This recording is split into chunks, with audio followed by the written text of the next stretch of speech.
तो गोरखपुर में उत्तर प्रदेश के मुख्यमंत्री योगी आदित्यनाथ हैं और डीआरडीओ मेडिकल कोविड सेंटर का निरीक्षण किया है उन्होंने। सीधे तस्वीरें वहां से आपको दिखा रहे हैं।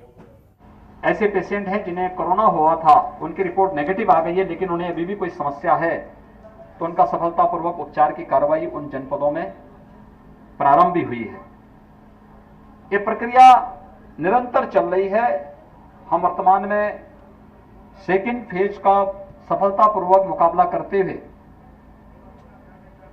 थर्ड वेव के बारे में भी जो एक आशंका व्यक्त की गई है, उसकी तैयारी युद्ध स्तर पर राज्य सरकार ने प्रारंभ किया है। हर मेडिकल कॉलेज में 100 बेड्स का पीकू के निर्माण की कार्रवाई। इसके अलावा जितने भी पीएचसी से जितने भी अन्य जनपद हैं, उसमें जो डिस्ट्रिक्ट हॉस्पिटल है, वहां 25 से 30 बेड्स का पीकू के निर्माण की कार्रवाई के लिए एक अभियान पूरे प्रदेश के अंदर चल रहा है। इंसेफ्लाइटिस की तर्ज पर जो मॉडल हम लोगों ने यहां पर अपनाया था, जिसका परिणाम विगत 3 वर्षों के अंदर गोरखपुर और पूर्वी उत्तर प्रदेश के लोगों ने देखा है। भारत सरकार के सहयोग से हर जनपद में, जिला मुख्यालय पर, डिस्ट्रिक्ट हॉस्पिटल में और 2-2, 3-3 सीएचसीज में मिनी पीको के निर्माण के साथ साथ इंसेफ्लाइटिस ट्रीटमेंट के सेंटर बनाए गए। उसी तर्ज पर हम लोगों ने थर्ड वेव का मुकाबला करने के लिए, वह चाहे इंसेफ्लाइटिस का हो और चाहे वह कोविड से जुड़ा हुआ हो, अर्ली एंड एग्रेसिव कैंपेन के रूप में उसको हम लोग आगे बढ़ाने का कार्य कर रहे हैं। और ये अभियान हर एक जनपद में, चाहे वह मैन पावर के रिक्रूटमेंट का हो, उनके प्रशिक्षण का हो, ये सभी कार्यक्रम इसके साथ ही एक साथ प्रारंभ हो रहे हैं।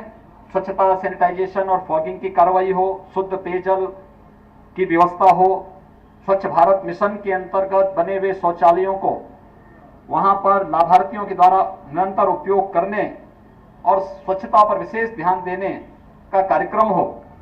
ये सभी अभियान हैं जो इंसेफ्लाइटिस के इस क्षेत्र में मृत्यु दर को न्यूनतम स्तर पर लाने में, जिसके कारण हमें सफलता प्राप्त हुई। हम कोरोना के थर्ड वेव के लिए भी इन दोनों को एक साथ लेकर के चल रहे हैं और पूरे प्रदेश के अंदर युद्ध स्तर पर इस कार्यक्रम को आगे बढ़ाया जा रहा है।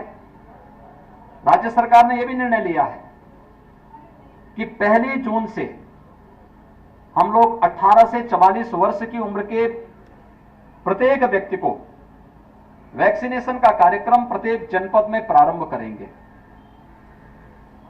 उसमें भी हमने कुछ प्राथमिकताएं तय की हैं। यद्यपि यह कार्यक्रम सफलतापूर्वक आगे चल रहा है, अकेले अब तक गोरखपुर जनपद में ही 18 से 44 वर्ष की उम्र के 75,000 से अधिक युवाओं को वैक्सीन की फर्स्ट डोज दी जा चुकी है। लेकिन 1 जून से बाकी अन्य जनपदों में भी यह कार्यक्रम प्रारंभ होगा और इसके साथ हर जनपद में अभिभावक स्पेशल बूथ के नाम पर 12 वर्ष की उम्र से छोटी उम्र के जितने भी बच्चे हैं, उनके अभिभावकों को भी हम क्रमिक रूप से वैक्सीन देने का काम करेंगे। उन बस्तियों को भी चिन्हित किया जा रहा है जहां पर इस प्रकार की बीमारी ज्यादा अटैक कर सकती है, उनको पहले से सुरक्षा कवच देने की कार्रवाई उन सभी जनपदों के साथ जोड़ने का कार्य हो रहा है। फर्स्ट वेव की तुलना में हम देखेंगे सेकेंड वेव में ऑक्सीजन की आपूर्ति बहुत तेज हुई थी, डिमांड बहुत तेज हुई।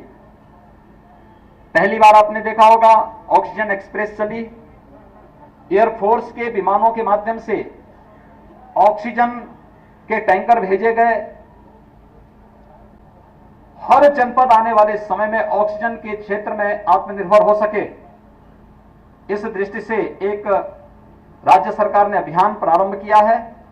और इस जनपद में भी अगर हम देखेंगे तो काफी इनसे यहां पर हम लोग 25 इस मंडल में ऑक्सीजन प्लांट लगाने की कार्रवाई प्रारंभ किए हैं, जिससे आने वाले समय में हर जनपद ऑक्सीजन के क्षेत्र में आत्मनिर्भर हो सके और किसी भी हॉस्पिटल को किसी भी विपत्ति के समय ऑक्सीजन के लिए किसी पर डिपेंड न रहना पड़े। इस कार्रवाई को युद्ध स्तर पर लिया गया है और हमने हर जनपद से कहा है कि एक नोडल अधिकारी इसके लिए तैनात करें।